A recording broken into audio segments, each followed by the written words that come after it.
Briscoe back again today. Wow, aren't we having a great time? I hope you're enjoying these little videos. I'll be coming every day, sharing with you. And I'm pastor at Living Word Church in Shawnee, Oklahoma. Visit us if you don't have a home church. But we've been talking about how some people have got the idea that Christianity is just a religion. It's just a set of ideas. And to think that is to not really realize what happened to us. And the book of beginnings, Genesis, is so important to us to understand and to realize what was lost there, that Adam and Eve had the life of God and they just threw it away. They went for knowledge rather than life.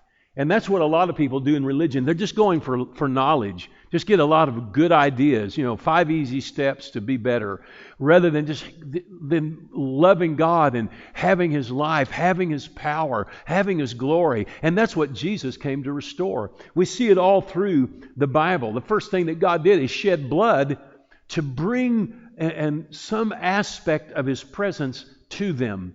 They lost the garden, they lost paradise, but He made an inroad to them. And we see that throughout the Bible, that even after the flood, the first thing that Noah does is he builds an altar to God and he sheds blood. What is he looking for? He's looking for the presence of God. He wants God to know, I'm in this with you. And so there's this knowledge that they had of blood bringing the presence of God. Did you know the first murder was over worship? Cain and Abel were actually worshipers of God. They knew something about worshiping God. And the Bible says that Abel brought blood. He sacrificed an animal and he brought blood and he put it on the altar. But Cain, on the other hand, he grew some tomatoes and some cucumbers and he brings them to God, and God doesn't accept it.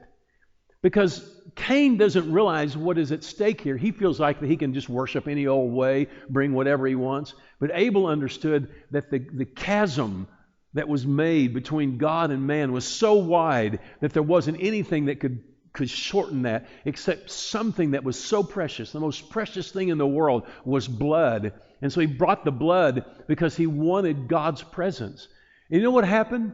There was a big fight. Cain is fighting with God because God doesn't accept his sacrifice. And Cain's angry, and God just says, look, if you do what's right, it's okay. But if you're going to continue to do this, sin is at your door.